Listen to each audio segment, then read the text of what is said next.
All right, well, hey, welcome or not welcome. Thanks for sticking around. I think this session is so important for so many different reasons. And I do love talking about, before we dive into that, in case you've not been here, I'll show you these quick little videos of the Creation Museum and the Ark Encounter. Again, if you ever get a chance to go, I know I'm biased, I work there. Okay, it's so sad. I'm halfway out of breath from walking fast from the back. I'm like, what in the world? But that's really sad. But anyway, the Creation Museum really is phenomenal. You'll definitely want to come check it out. If you got a couple days to do so, 2 days is a really good number for the days spending there between the planetarium, special effects theater, walking through the different exhibits, hearing the different speakers, doing the workshops. I mean, there's so much animal encounters, so many cool things you can do while you're there. A good 2 days would really be worth it. And so much to do while you're there. I will say the planetarium is awesome. Go see the show Created Cosmos.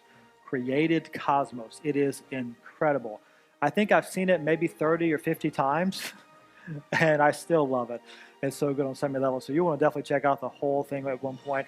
And you get a combo ticket for both the museum and the Ark Encounter, and all for, I think, next year, all of next year, kids 10 and under are free. So it's something else to keep in mind if you're planning as families to go to the Creation Museum and the Ark Encounter. And then in case you didn't see this one earlier, I'll show you again, even if you did the Creation or the Ark Encounter, the life-size replica of Noah's Ark. We're just so excited about this. It's been now 5 years it's been open. Millions, I mean literally millions of people have come through the attractions, and they've either been encouraged in their faith, edified, challenged, many non-believers being saved through the attractions. So many wonderful testimonies of what God is doing through these attractions for both believers and non-believers. And so if you get a chance, it really is awesome. The zoo's a lot of fun. Not a huge zoo, but got some cool animals in there, more coming down the road from now. Building stuff like, we got the lemurs, take a ride on the camel. It's kind of bumpy, but still cool. You rode a camel, all right? And then, of course, the different animals. The Ark itself, though, I will tell you this, for my money, the outside is so impressive. It is so big. It's so incredible.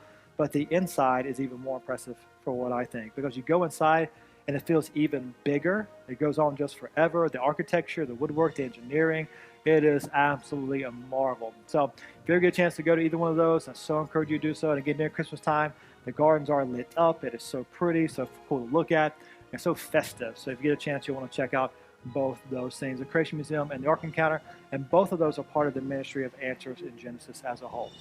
All right, I'm still out of breath, which is still pretty sad. But anyway, the point of those things is to, again, defend biblical authority, to proclaim the truth of God's word. That's the heartbeat behind this next talk, which is the issue of one blood, one race. And basically it boils down to this. If we all come from Adam and Eve, like the Bible clearly says, then how do you explain all the different people groups all around the world with different physical traits if we come from one man and one woman? And of course, there are implications for how we understand this, to how we live, what happens in our culture, et cetera, et cetera. And I need to tell you up front that not only is this a good biblical thing to talk about, but I got a personal kind of stake in this as well. I just want to be transparent on this. If you saw pictures earlier, my family is gorgeous, beautiful, and diverse in many wonderful ways. And so I've got kind of a personal stake in this particular talk on multiple levels, a personal passion related to that. I just want to be transparent on that. You see my beautiful, gorgeous family that I could show pictures of all day. My wife told me, she said, you showed too many pictures of the family this morning. I know, I'm sorry, I can't help it, all right? But just kind of letting you know that there was personal passion connected to this as we jump into this issue of one blood and one race. And so our passion on this issue really stems ultimately, not just my passion personally, but more importantly, it stems from the desire to defend biblical authority, that God's word is true about everything.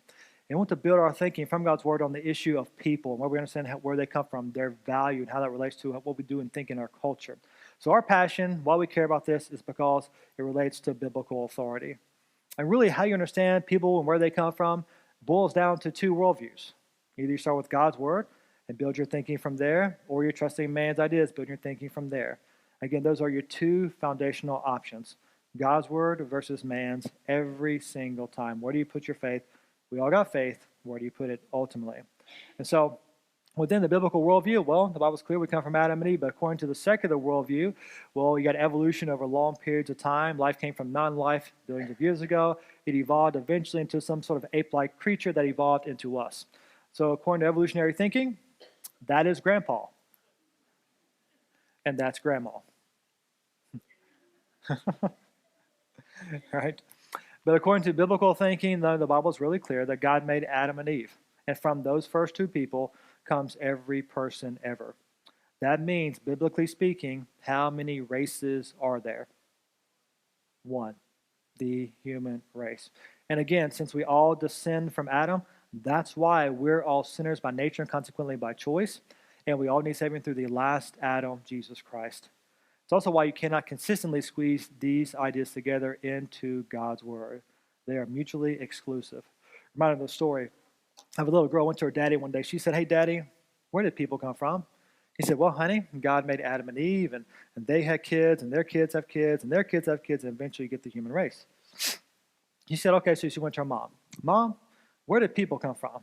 She said, "Well, honey, millions of years ago, these ape-like creatures began to evolve and slowly change, and eventually they evolved into people." She said, "Okay." So she went back to her dad. She said, "Dad, I'm confused. You see, you told me that God made us, and Mom told me we came from monkeys. Who's right?" He said, "Honey, that's easy. You see, I told you about my side of the family, and she told you about hers." All right.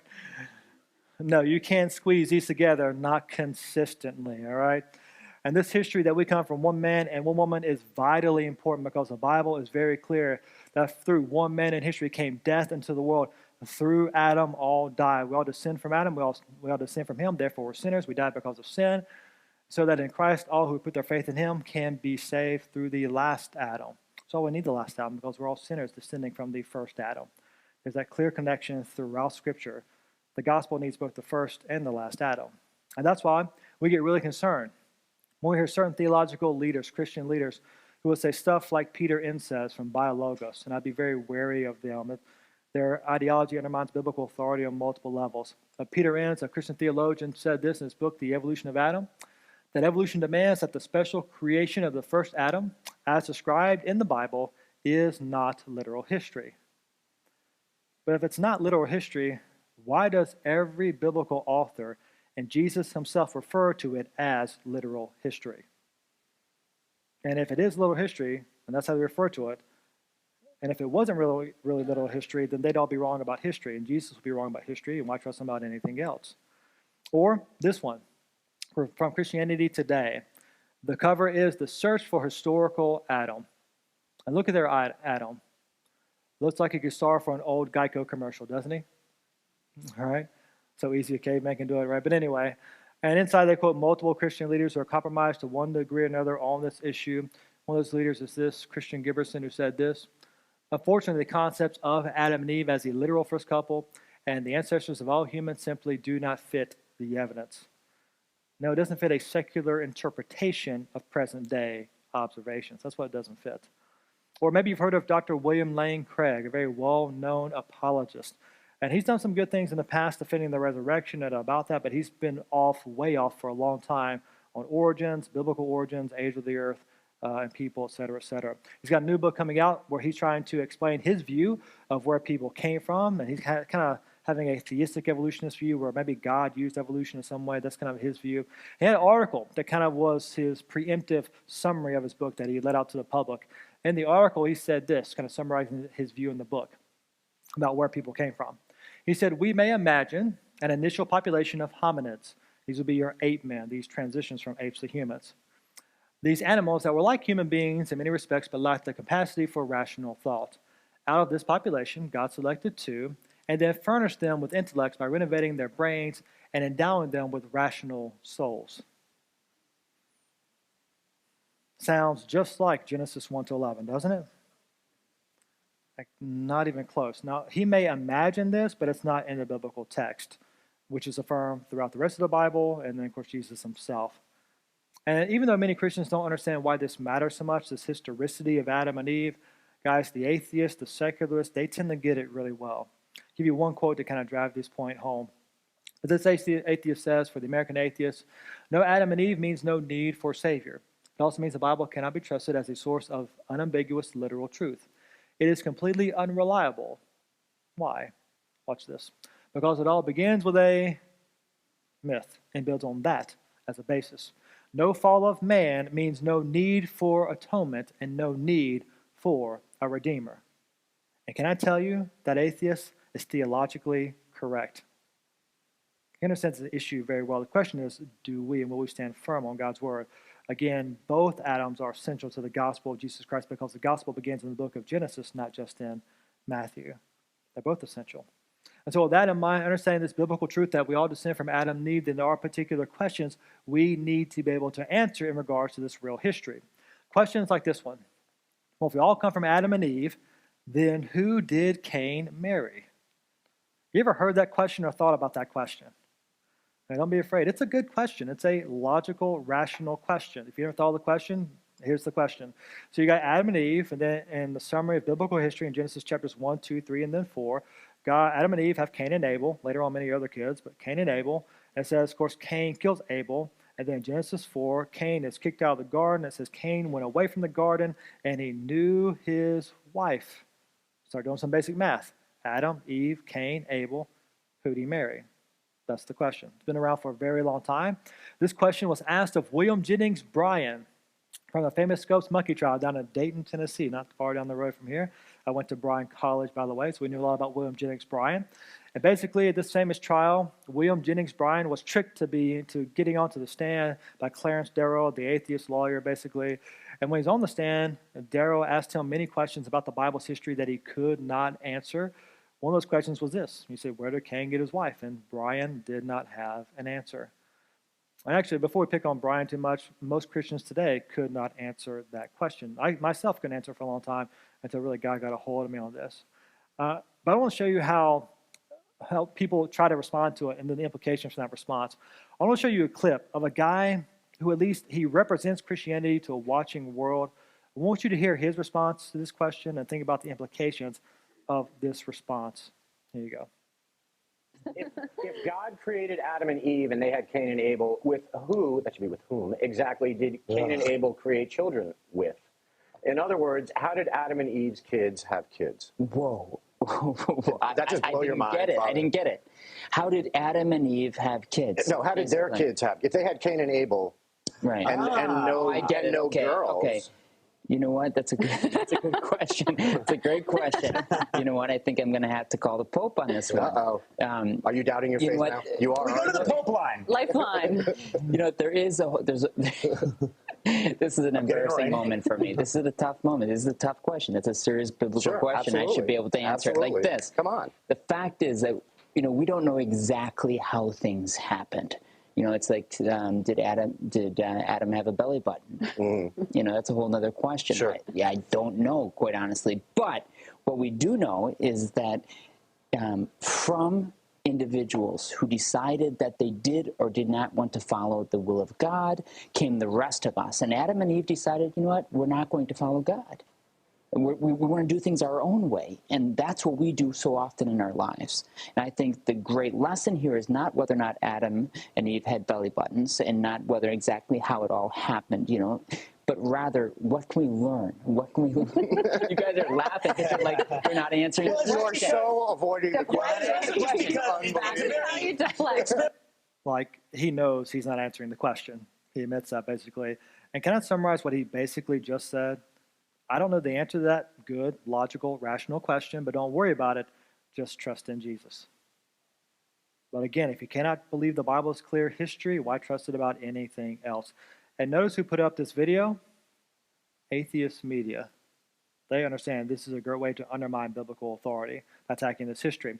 So how do we answer the question? Well, the Bible is very clear that God made the first man Adam. We all descend from Adam.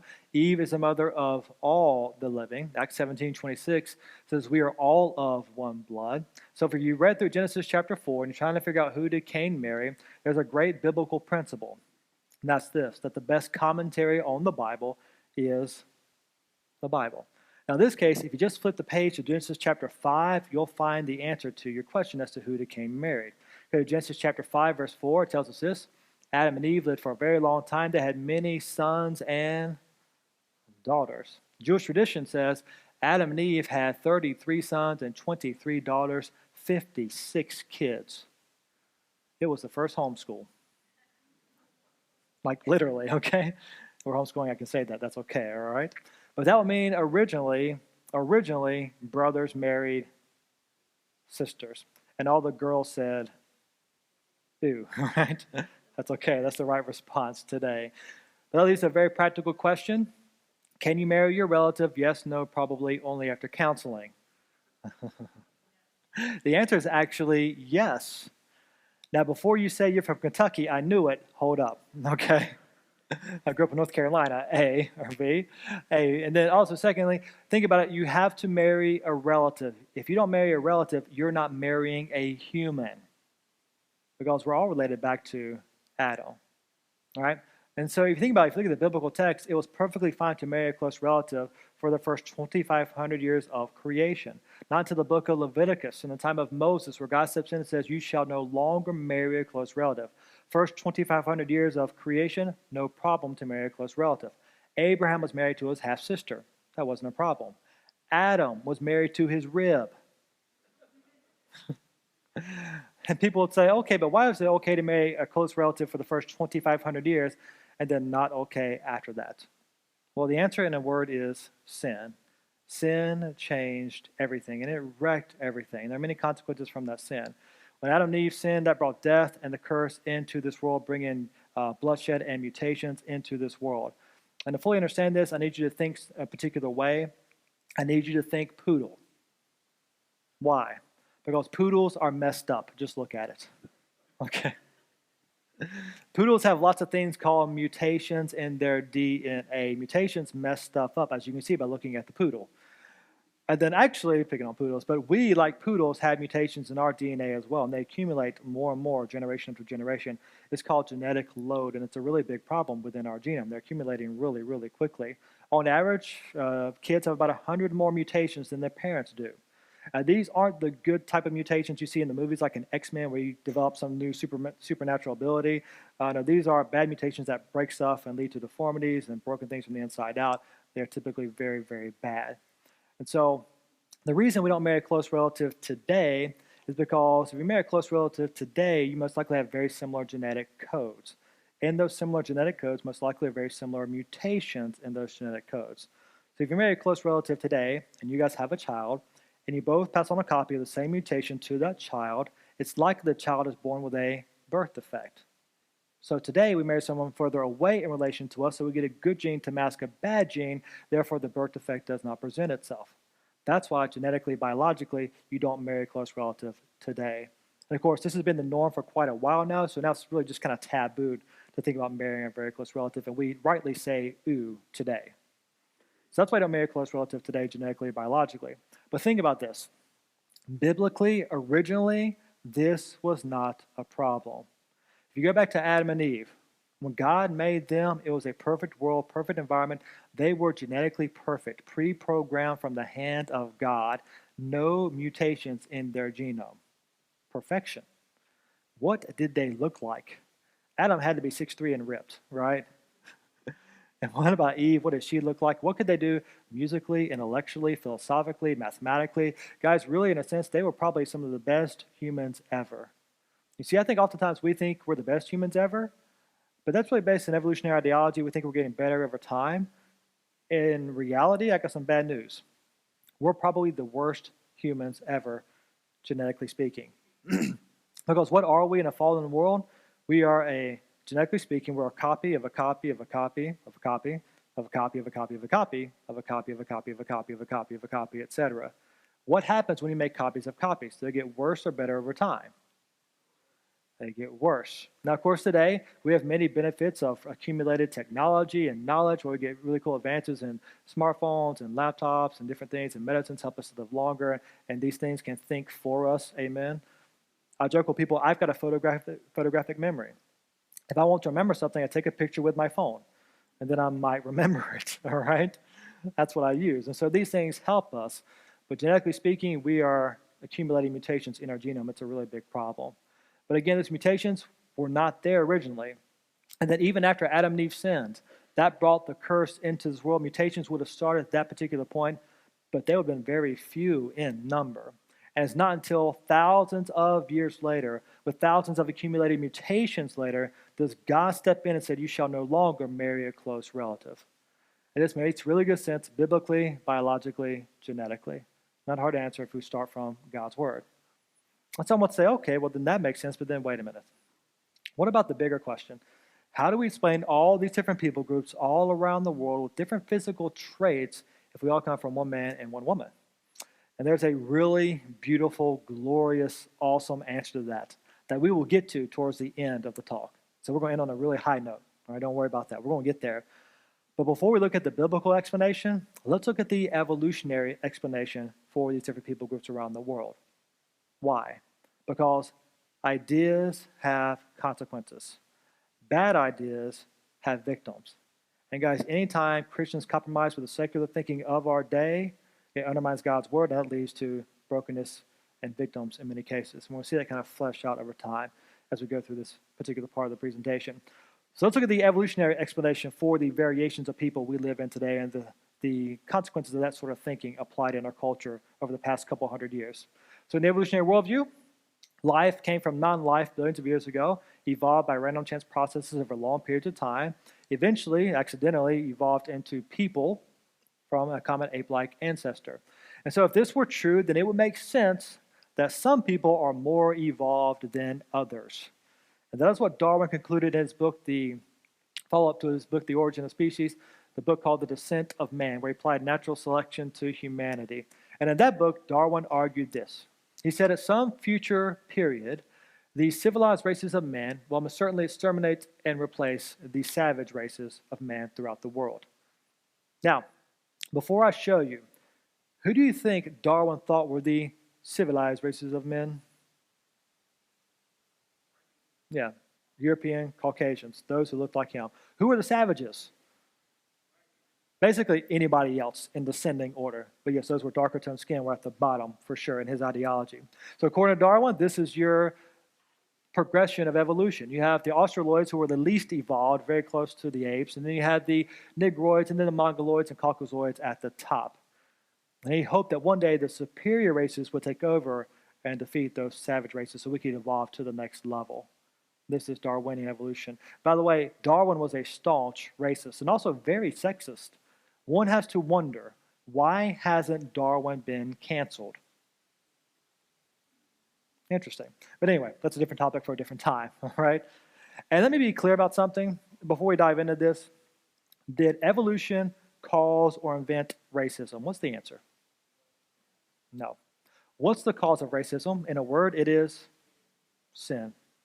You see, it's interesting. I've had a very unique privilege the last few years to travel around the world.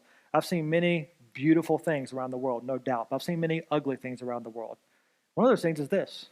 Racism exists around the world. Why? People exist around the world. And what is racism? Real racism at its core? It's basically this. Pride. I'm better than you. Pick your reason. Reasons vary around the world, but the basic idea is I'm better than you. I'm shorter than you. I'm better than you. I'm taller than you. I'm better than you. I'm lighter than you. I'm better than you. I'm darker than you. I'm better than you. I grew up rich. I'm better than you. I grew up poor. Better character. I'm better than you. It's the pride that says, I'm better than you, and we should live accordingly. That's the idea, the source of racism. So let's be clear. Evolution did not invent or cause racism. It did not. It's been around since humanity was sinful. But here's what it did do. It threw gas on the fire. It gave some people in their minds a scientific justification for their racism, and the consequences were catastrophic throughout the world, especially throughout the West. That's what Stephen Jay Gould says here in this quote. This guy's an evolutionist, definitely not a creationist, but he said this. Arguments for racism were common before 1850, before Darwin, but they increased by orders of magnitude following the acceptance of the evolutionary theory. So again, evolution doesn't cause racism, but it makes people think it's scientifically justified. And the examples of this are too numerous to count, but I'll give you a few quick examples for the sake of time. Back in 1924, the New York Tribune newspaper said this on the headlines of their newspaper. We have found the missing link. Really? How? Where? Which rock layer? Oh, no, the missing link is still alive. Those Australian Aboriginal peoples, those Aboriginals, they are the living missing links. And then because of this thinking, many scientists from around the world went to Australia and dug up Aboriginal graves and got their bones and brought their bones back to where they lived to put on display for a proof of evolution and studied them as the process of evolution. And then not only that, though, some took it to the next level. Some sent out hunting parties to Australia, and killed whole Aboriginal tribes. And then they killed the people, boiled off their skin and their flesh, and brought their bones back to put on display as proof of evolution where they lived. Some of those bones are still on display in museums around the world right now. Guys, ideas have consequences. Bad ideas have victims. You see that throughout all of history. Well, the story of Odabinga was a fully grown man. He was a pygmy, so he was a short man from Africa. A fully grown man, had a family, had kids, was sold into slavery by his own people in Africa, which is kind of a common practice, but eventually made his way to the Americas as a slave, was sold eventually to the Bronx Zoo in the early 1900s. He was made to live for periods of time in the monkey house with the monkeys because he was proof for an ape-man transition. Became one of the most popular exhibits at the zoo in the early 1900s here in America, based on evolutionary ideology. Speaking about the consequences of bad ideas, Hitler loved evolution. It drove his Mein Kampf, his philosophy, basically this idea of natural selection and the better races evolving and taking over. Just like Darwin said, basically, Hitler did that in a real applied way. He applied these ideas. Hitler said that, he said a lot of things, but he said this: no more than nature desires a mating of a weaker with a stronger individual, even less does she desire the blending of a higher with a lower race. In every mingling of the Aryan blood, the pure blood, the end result is the end of a cultured people. Don't mingle the pure blood with that of the savages because that destroys a culture. Back in 1936, Jesse Owens, a dark-skinned American athlete, was winning a bunch of the races that particular time. And Hitler said this: it's not fair to make my men run against that animal. Hitler also said this: I have a right to exterminate an inferior race that breed like the vermin. Got a question for you. If evolution were true, how could you consistently argue Hitler was wrong? Think about it. If there is no God, then there are no moral absolutes. Might does make right. If you can enforce your will, why not do it? Makes him happy. Who are you to go against his own happiness? That's so intolerant of you, bigoted. Let him do what he wants to do.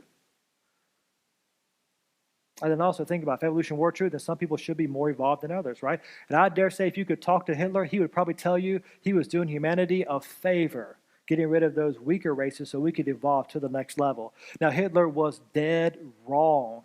Why? Because evolution is not true. God's word is true. And I'm not saying that's what all evolutionists believe. That's all I'm saying is that's where the thinking does go if you follow it through to its logical conclusion. And before we harp on Hitler too much, and we should harp on Hitler, right? That's a good thing to do. That makes sense to do that, right? But he pulled a lot of his ideas for what he did in Germany from a movement called eugenics that gained a lot of traction in America and throughout the West in the late 1800s, early 1900s. And it was started up by a few different people you might recognize. Francis Galton was the cousin of Darwin. He really started the movement. And then Margaret Sanger, she was one of the primary movers and shakers of eugenics. And that, of course, is your founder of Planned Parenthood. There's some really clear connections to racism and Planned Parenthood as you go through this and look at at least the founder of it, Margaret Sanger. But what is eugenics? It's the idea that some people are better born than others. It literally means good genes. Some people have better genes than others. Some people are genetically better than others. And so the idea of eugenics is, well, we should be able as humans to guide our own evolution. That's the idea of eugenics. And so you have it really taking place in the early 1900s, getting a big foothold in universities, in schools of study. You have societies for eugenics that's really well supported. Rockefeller, many other people put in their money behind this to guide our evolution. That's the idea. You have people like Dr. John Harvey Kellogg, the founder of Kellogg's Corn Flakes. I'm not trying to ruin that for you. That's just who he is, all right? And he basically said this: we have new races of horses, cows, and pigs. Why should we not have a new and improved race of men? So in short, with eugenics, the idea is that some people have better genes than others. So what we need is those with the better genes to take over the population so we can evolve to the next level. But how do you have those with the better genes take over? Because you can't just kill those with the bad genes. Hitler does that later, by the way. But what do you do those with the lesser genes, at least in your estimation? What do you do those with the bad genes? They got an idea. You sterilize those with the bad genes. That way those with the good genes can take over the population. And because of this secular evolutionary ideology, starting in Indiana back in 1907, you get the first sterilization law. 30 states followed suit, and from 1900 to basically 1970, roughly 60 to 70,000 people forcibly sterilized in America because they had bad genes. What were the bad genes, by the way? Well, physical defects, maybe poor eyesight. I've got bad long-distance eyesight. I might fall in that category. But especially those like minorities, because they basically being a minority was considered a disability. That's what Margaret Sanger believed, by the way. Margaret Sanger was a huge mover and shaker in eugenics. She loved the ideology. It was a big part of what's called the Negro Project, which is all about kind of corralling the Negroes in our culture, according to her, and make sure they don't take over the population, getting rid of the weeds in our garden. She said this, that her goal was to protect our nation from the biggest peril that we faced, to protect us from the weeds in our garden. Who are the weeds in our garden? Well, those with deformities, those with defects. And by the way, if you're a minority, according to her, you have a deformity. You're part of that. You need to be gotten rid of. That's your founder of Planned Parenthood, by the way. She quoted a friend and wholeheartedly agreed with a friend. She said this, the mass of ignorant Negroes still breed carelessly and disastrously from that portion of the population least intelligent and fit, least able to rear their children properly. She spoke for the KKK on at least one occasion, back I think in 1926, I think in New Jersey. She was a staunch racist. That's your founder of Planned Parenthood. By the way, it makes one wonder why Planned Parenthood centers are so often located close to minority areas around the U.S. I wonder if there's a continued legacy being passed on there to some degree, if not unintentional. But it's interesting. After Hitler, pretty much everybody around the world dropped eugenics, at least openly, because they saw where it went. But not Margaret Sanger. She was still fired up about eugenics, and she was pretty upset that eugenics was around no longer and people weren't on the bandwagon anymore. She's very upset about that. But we found out recently, even some branches of Planned Parenthood are admitting, yes, our founder was indeed racist, and they're getting rid of the memory of her or her legacy, getting rid of that because they acknowledge she was indeed racist. And some would say, okay, Brian, but I mean, that was then, but that's definitely not now, right? But actually, I think Frederick Osborne said it well when he said this, birth control and abortion turn out to be the great eugenic advances of our time. It's still around today. Kind of like a rhubarb pie. Who's had a rhubarb pie? Anybody? They're still around today, whether you realize that or not, all right? So same with eugenics movements, they're still around to one degree or another. And I'll give you one example of this.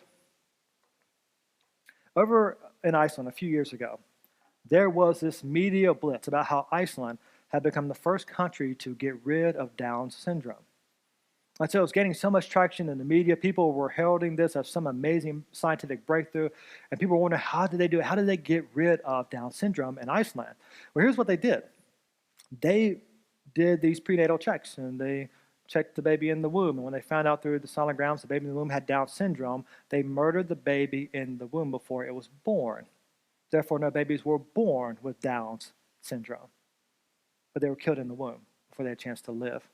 This is literally eugenics in action, celebrated to a large degree throughout the Western world, starting over in Iceland. And one has to ask, okay, but then how in the world do these ideas get spread and entrenched in our society throughout the West to make this sort of thing seem normative and okay? Well, if you look in the textbooks in the early 1800s and scientific journals, what was being taught, you can see how these racist ideas really were seeded and then flourished over time. Like this textbook, this is from the late 1800s, used in classrooms throughout the Western world. It said this, at the lowest stage of human mental development are the Australians, the Polynesians, the Bushmen, the Hottentots, and the Negro tribes. Used in high school and college classrooms for years throughout the West, in America and the rest of the Western world. Well, this textbook, who quotes an English traveler who said this, I cannot call the Negro a brother because if I do, I'm allowing a gorilla into the family. And that would seem to be a right and good statement in the context here in this textbook, used in classrooms for years in America and throughout the West. Or this quote. He quotes a missionary from Austria who says this, Austria, those ape-like Negro tribes stand far below unreasoning animals. Or quotes like this one. This is from the book used at the famous Ghost Monkey trial back in 1925.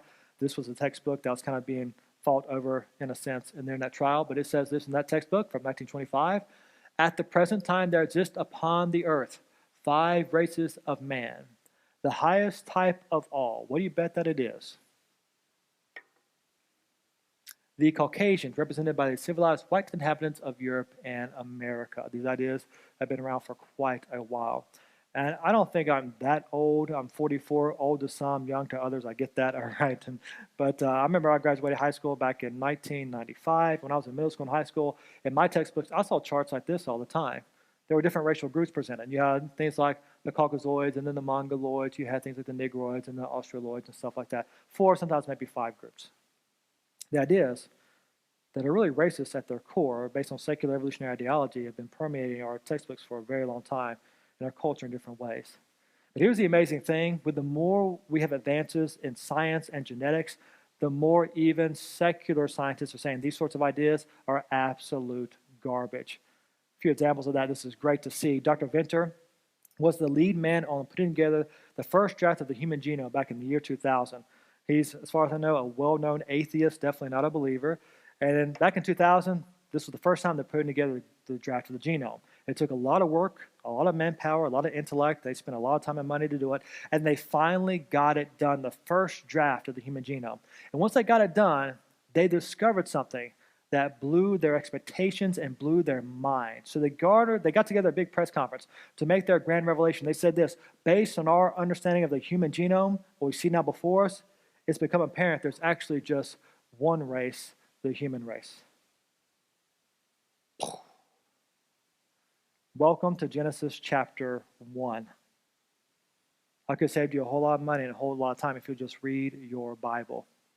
With the most recent advances in genetics, we found this out: the difference between any two people on planet Earth, it's just 0.1% of your DNA. Put another way, we are all 99.9% genetically identical.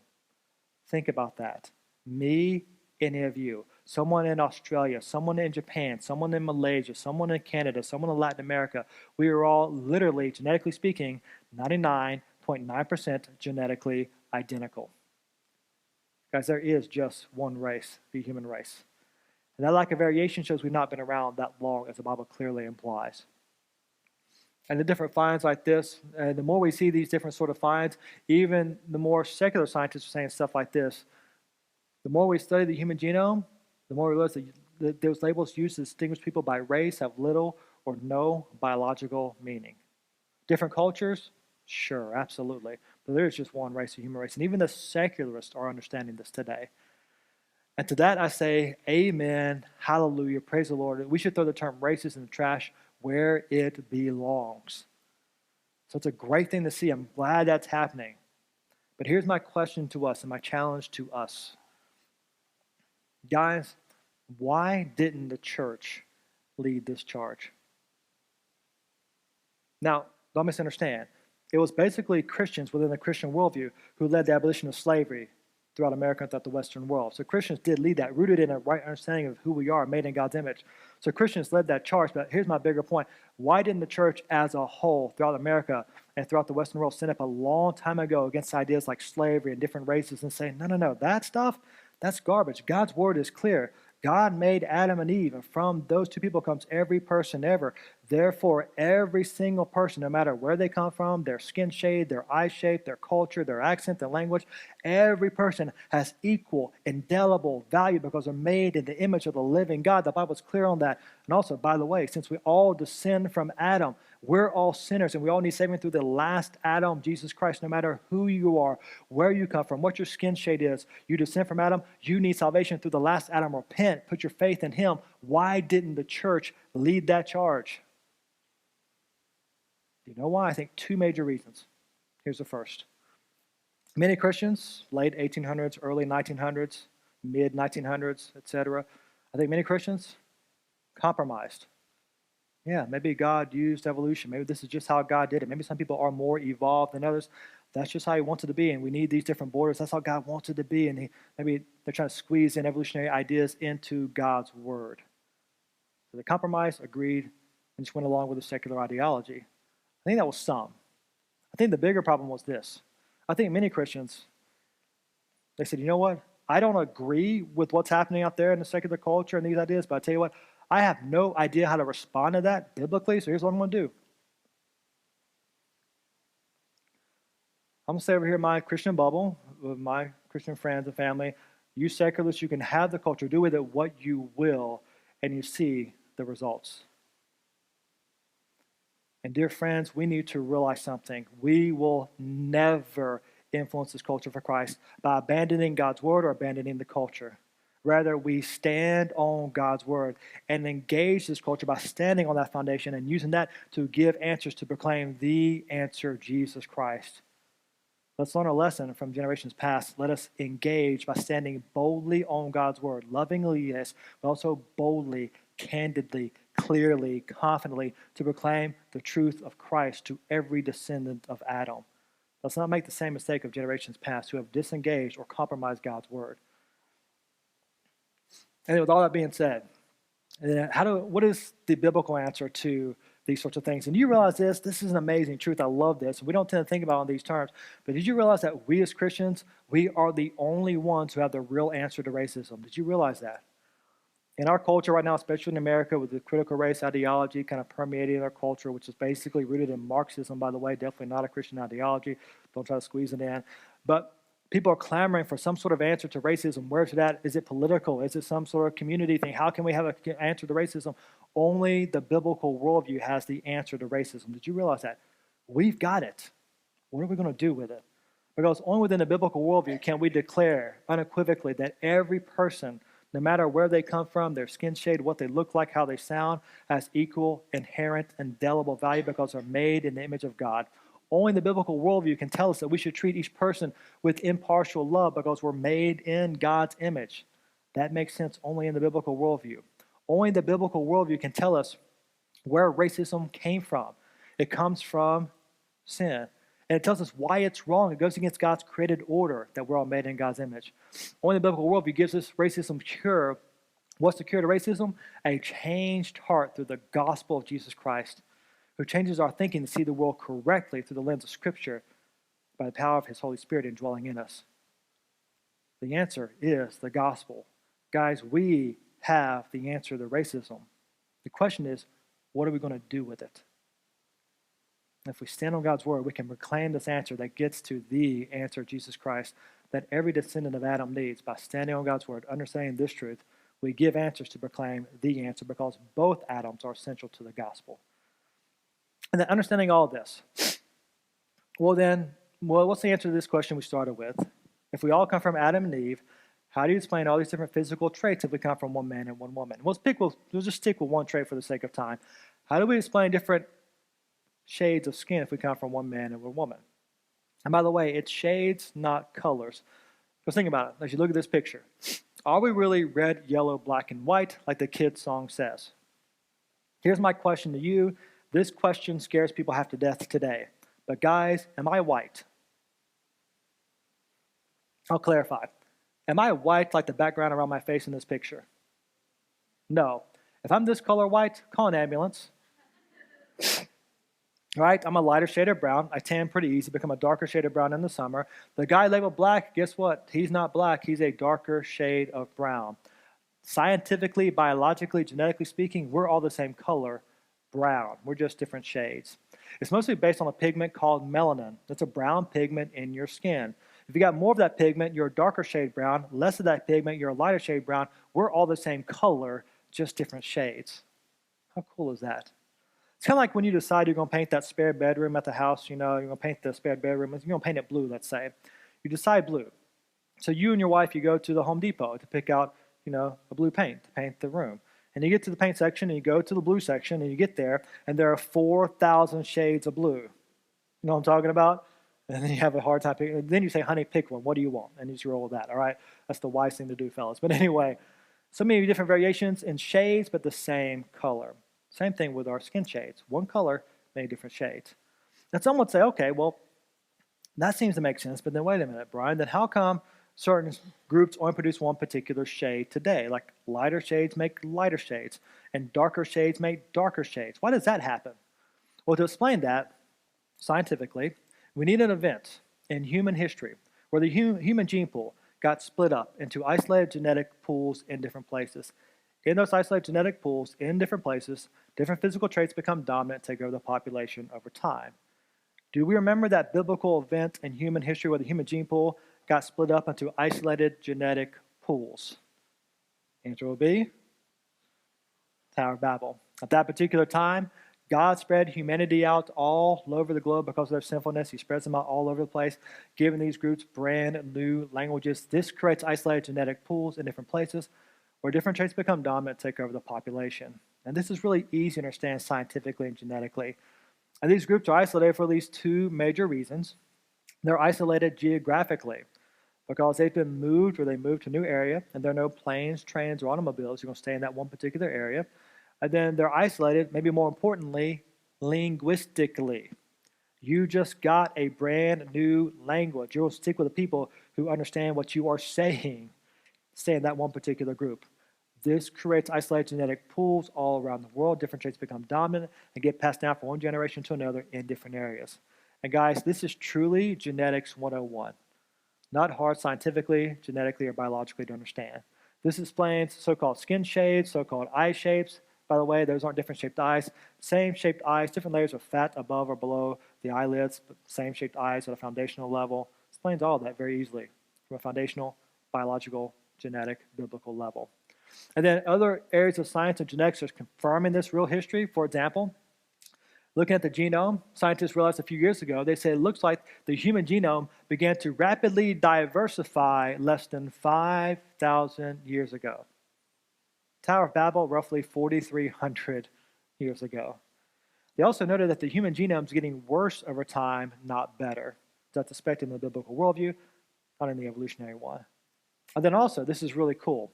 You can trace mitochondrial DNA through a female lineage. It's passed from mother to daughter, mother to daughter. So you can trace it back in time through a female line. You can trace mitochondrial DNA from females today to 3 female ancestors to all females living today. Who were those 3 female ancestors?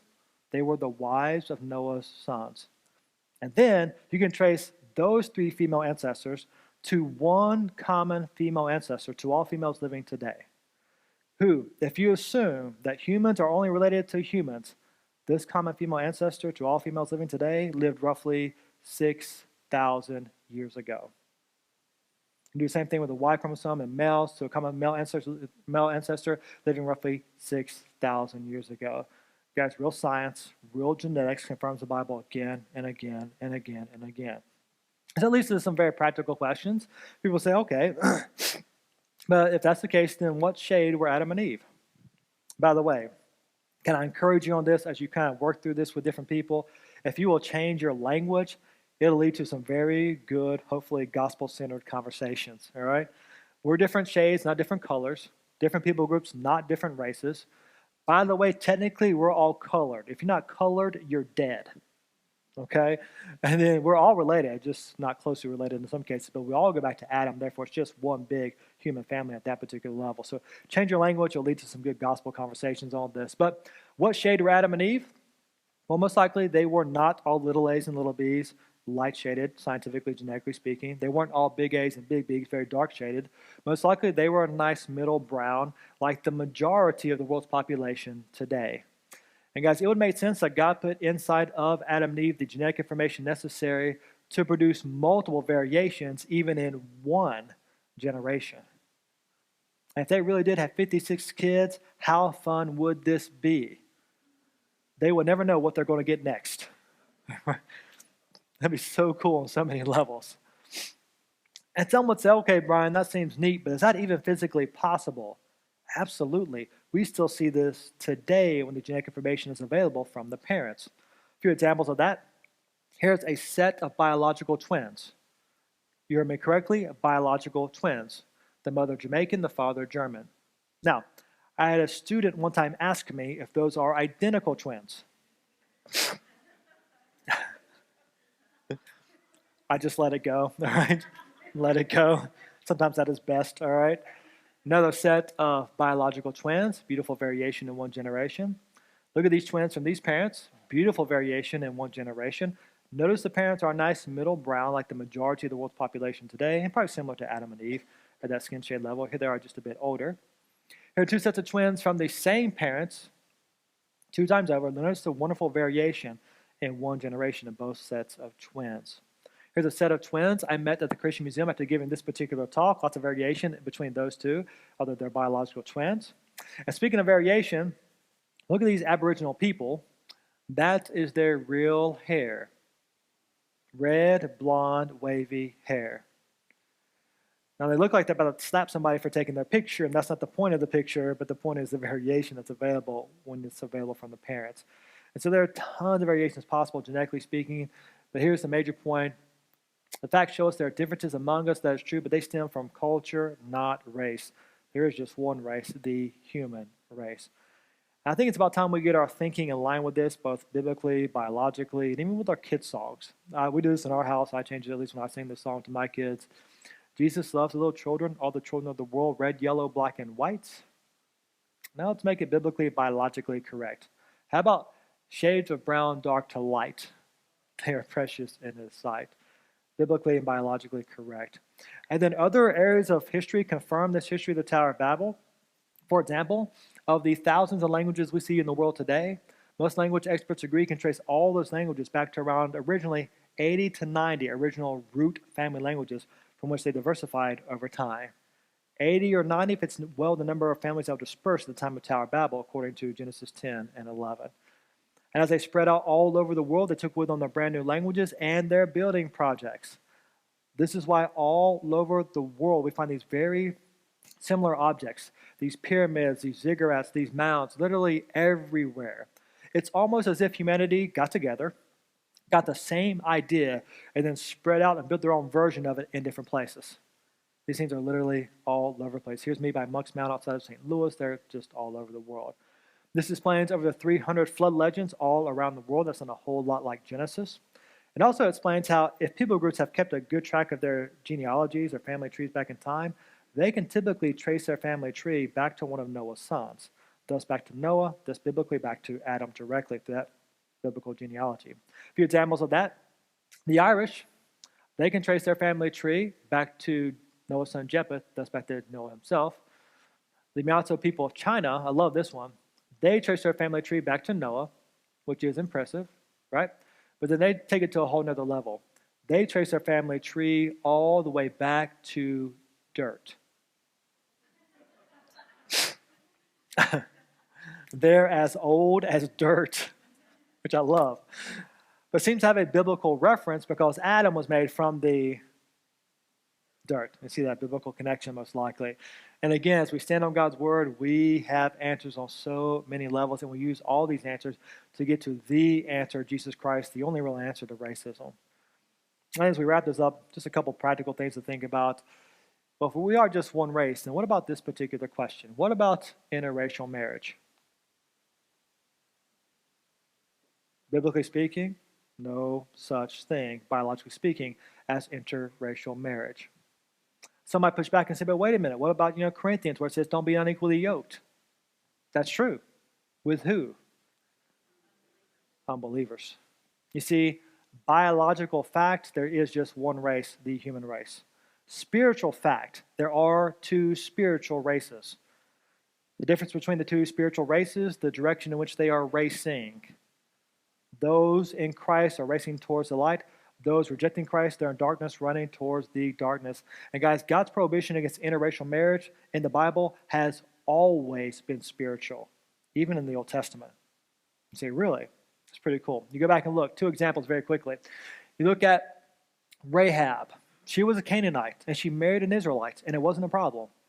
Why? Remember, she hid the spies, and then before she released them, she said, hey, guys, listen.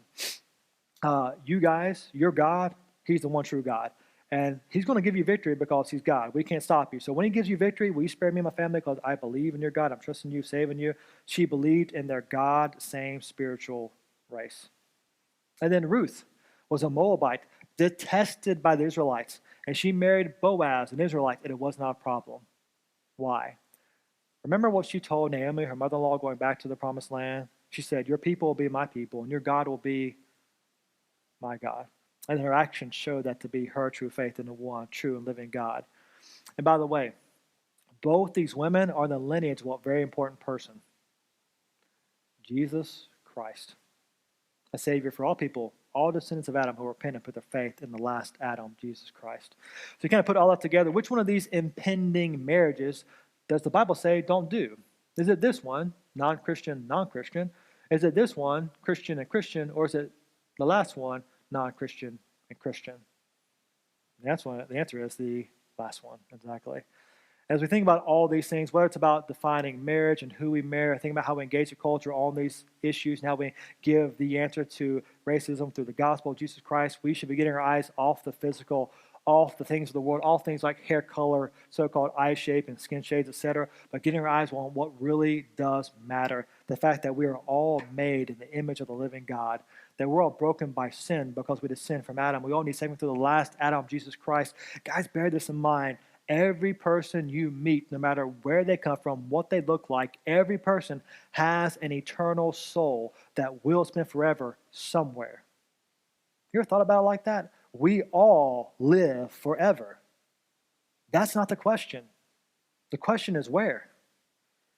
And there are only two options: heaven through Christ alone, or hell in rejection of Christ, your only way of salvation. But we all live forever. And that should be what we really care about. No matter what someone looks like on the outside, we have their spiritual needs at the front of our minds as we engage people, no matter where we live, where we work, where we go to school, our eyes on what really does matter. I love the example we get from God in 1 Samuel. If you remember in 1 Samuel chapter 16, God sent Samuel to anoint a new king to take Saul's place. And so he sent Samuel to David's house, right? If you remember the context, David wasn't there quite yet. He's out in the field with the sheep. But David's brothers were in the house when Samuel got there. David had a bunch of brothers, and one brother in particular was tall, well-built, and handsome. And Samuel saw that brother and said, "Ooh, God, look at him. He's got to be the next king. He just looks kingly." And then God said this to Samuel. He said, "Samuel, do not consider his appearance or his height. I have rejected him." The Lord does not look at the things people look at. People look at the outward appearance, but the Lord looks at the heart.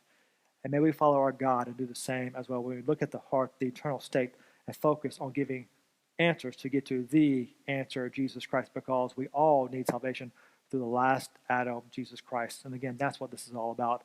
Whatever the issue, we give answers to proclaim the answer, Jesus Christ. And I'll tell you what, in our day and age, with this idea, these issues just whirling around us in our culture today, what a great time to give these answers, to get to the answer, Jesus Christ, in a very powerful, vivid way. Now, that's what we want to do as a ministry, equip you to do just that. A few things we highly suggest. First, the website. We have so many articles dealing with all these issues that are all free that you can find on the website, read, send somebody a link. They can read them all free, quick transport. It's easy to share these ideas via that platform. Bookmark the website, use it. If you want a book on this, we got a great book on this called One Race, One Blood, written by our founder, Ken Ham, and Dr. Charles Ware. It's a great book. It's the same content you heard, but in book form and slower, right? And so it's all there. You can read the things again, read it a couple of times, highlight stuff, share the ideas. But it's a great book that gives you all this information and more in book form. And another great book on this stuff is called this one, One Blood for Kids. It's the same information from the talk and the other book, but just really for kids, basically 9 or 10 and up. Honestly, I would say this, and I mean this for myself and other adults. This book is great not only for older kids, but even sometimes great for adults, sometimes better. Why? Because this book has what I love, pictures, and lots of pictures, all right? But still a lot of good meat as well. It gives you a great summary with a lot of visual stuff to help you along understanding the key ideas. It's a great book, again, for a lot of people. So One Blood for Kids, good for a lot of people. If you want to dive deep on something, this is a really cool thing to check out. My friend Bodie Hodge, another speaker for the ministry, been with the ministry, I think, about 15 years now. But he's an engineer by trade. And he's funny because, he's funny for a bunch of reasons. I love him to death. But one reason is this. Bodie thinks in graphs. That's how his mind works. You talk to Bodie for more than 2 minutes, he's drawing a graph somewhere with his finger in an imaginary wall or with a pen on a piece of paper. That's how he thinks. And so he loves tracing genealogies over time, kind of like graph format. And in this book called The Tower of Babel, Bodie has traced all human peoples today back in time through their lineage, through their name changes, back to the people groups of the Tower of Babel, those families listed in Genesis 10 and 11, thus back to Adam. It is so powerful. It's a bit of a deeper read, but it's really, the payoff is really worth it. So if you want to dive deep on this, it's a great book for that, The Tower of Babel. There's a video on the same information as well. And of course, the Answers books cover a lot of these issues in a more concise fashion. You can read through those, find particular chapters on these issues of race and who did Cain marry and stuff like that. In my book on quick answers to tough questions, I deal with who did Cain marry, and then one blood, one race. I deal with racism and the quick answers to social issues. So you get answers to all of those things in those two books for short answers. And then this book right here, you'll see it on the end of the tables over there. It's called the Adams Chart. If you like history, you will love this book. It's not $35, it's $39. Sorry for the wrong info up on the screen. It's $39, not $35, but it's worth it. It's 25 feet long. It's about yay tall. Traces every human civilization throughout all of human history from the beginning to the early 1900s. It is so powerful on multiple levels. If you like history, you will love this. So you can check that out. And then we got books, of course, for the kids that deal with this issue and DVDs galore, whether it's on these issues. And by the way, in this DVD on Quick Answers to Tough Questions, I give you a short answer on this issue, about 4 or 5 minutes long, so a concise answer on this. If you want more specific stuff, I love this DVD by Dr. Georgia Purtle, The Genetics of Adam and Eve. Phenomenal DVD looking at how genetics confirms biblical history, and then the theological relevance of understanding that literal history of a real Adam not that long ago. And then for a similar talk to this one on DVD, we got Ken Ham's talk on One Race, One Blood from the Foundation series. You can check that out as well. And then don't forget to take advantage of this. We'll have this available tonight and even tomorrow morning when the kids are here. But the Huge Shoe Special. Again, basically any combination of books or DVDs for those prices.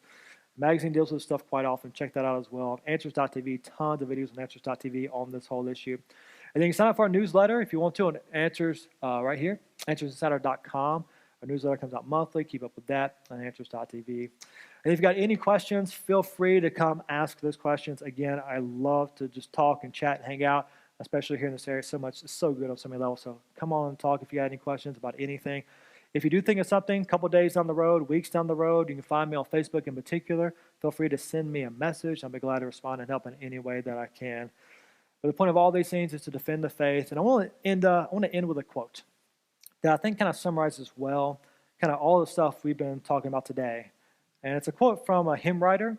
It's often attributed to Martin Luther, the Reformation leader, but he did not say this quote. He said similar things, but not this quote in particular, but she's actually referencing what he went through during the Reformation.